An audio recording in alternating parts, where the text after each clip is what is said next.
নমস্কার বন্ধুরা, জগন্নাথ দেবের রথযাত্রা উৎসব আষাঢ় মাসের শুক্ল দ্বিতীয়া তিথিতেই শুরু হয়।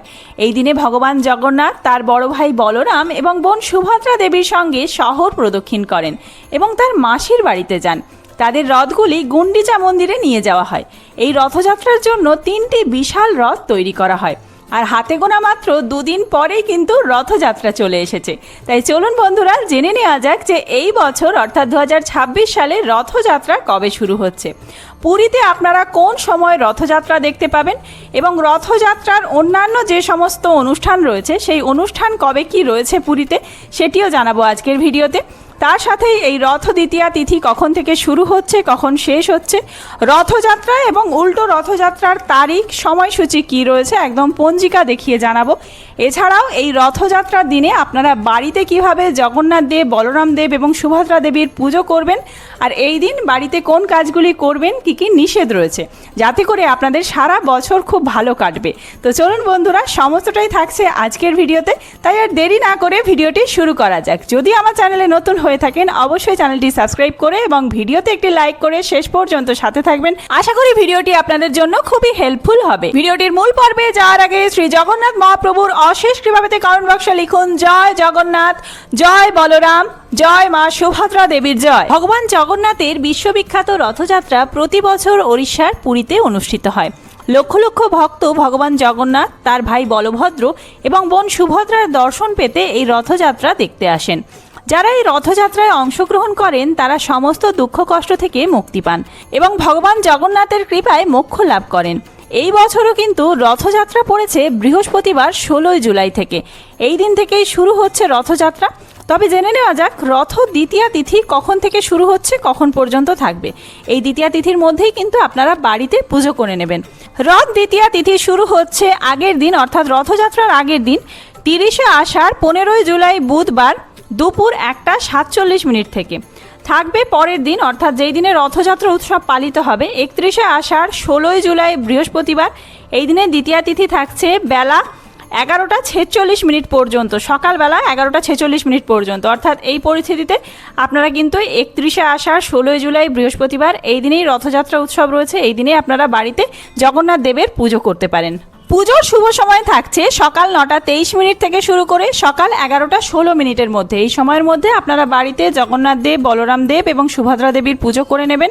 কিন্তু এই পুজো কিভাবে করবেন তা আমরা পরবর্তীতে জানাচ্ছি। তার আগে জেনে নেওয়া যাক যে এই রথযাত্রাকে কেন্দ্র করে পুরীতে যে মহা উৎসবের আয়োজন করা হয় তার সম্পূর্ণ সময়সূচি কী রয়েছে। 15 জুলাই বুধবার এই দিনে নবযৌবন দর্শন। এই দিনেই কিন্তু ভগবান জগন্নাথ লোকচক্ষুর অন্তরাল থেকে বেরিয়ে আসেন এবং রথযাত্রার আগে প্রথমবারের মতো জনসমক্ষে দেখা দেন। 16 জুলাই বৃহস্পতিবার এই দিনে রথযাত্রা শুরু। আষাঢ় মাসের শুক্ল দ্বিতীয়া তিথি থাকছে এই দিনে। এই দিনেই রথের দড়িতে টান দেবেন ভক্তেরা। ভগবান জগন্নাথ, ভগবান বলভদ্র এবং দেবী সুভদ্রা 3টি রথ গুন্ডিচা মন্দির থেকে টেনে নিয়ে যাওয়া হয়। এর পরবর্তী দিন 20শে জুলাই সোমবার হেরা পঞ্চমী ভগবান জগন্নাথ তার ভাই ও বোনের সঙ্গে তার মাসির বাড়ি গুন্ডিচা মন্দিরে যান। তারা সেখানে বিশ্রাম নেন। তারপর হেরা পঞ্চমী তিথিতে দেবী লক্ষ্মী গুন্ডিচা মন্দিরে আগমন করেন। 23শে জুলাই বৃহস্পতিবার সান্ধ্য দর্শন। সন্ধ্যায় গুন্ডিচা মন্দিরে ভগবান জগন্নাথ, তার দাদা বলভদ্র এবং বোন সুভদ্রা দেবীকে দেখা যাবে। 24শে জুলাই শুক্রবার বাহুদা যাত্রা। এই দিনে গুন্ডিচা মন্দির থেকে বিপরীতে যাত্রা শুরু হয়।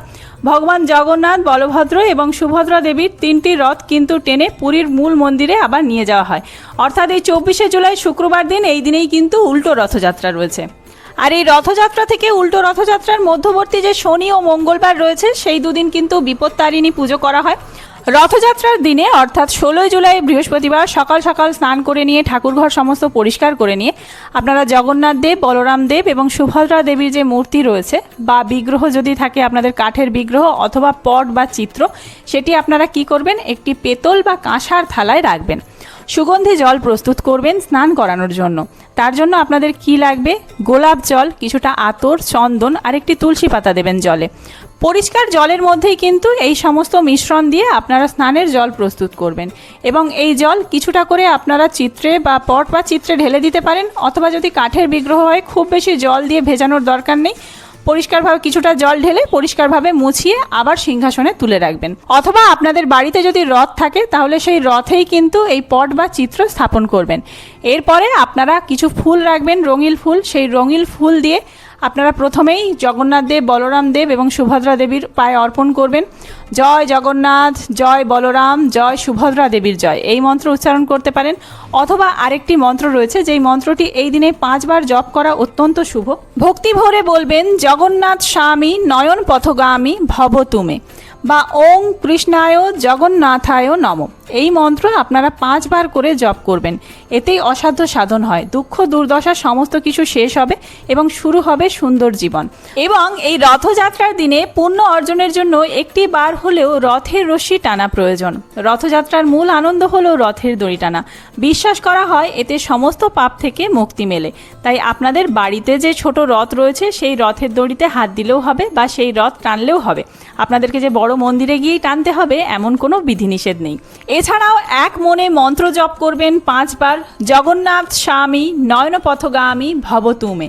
অথবা এই মন্ত্রটি এই দিনে আপনারা 108 বারও জপ করতে পারেন। যেহেতু অত্যন্ত পবিত্র একটি তিথি, তাই এই তিথিতে আপনারা যে কোনো শুভ কাজের শুভারম্ভ করতে পারেন। গৃহপ্রবেশ থেকে শুরু করে যে কোনো শুভ কাজ আপনারা এই দিনে শুরু করতে পারেন।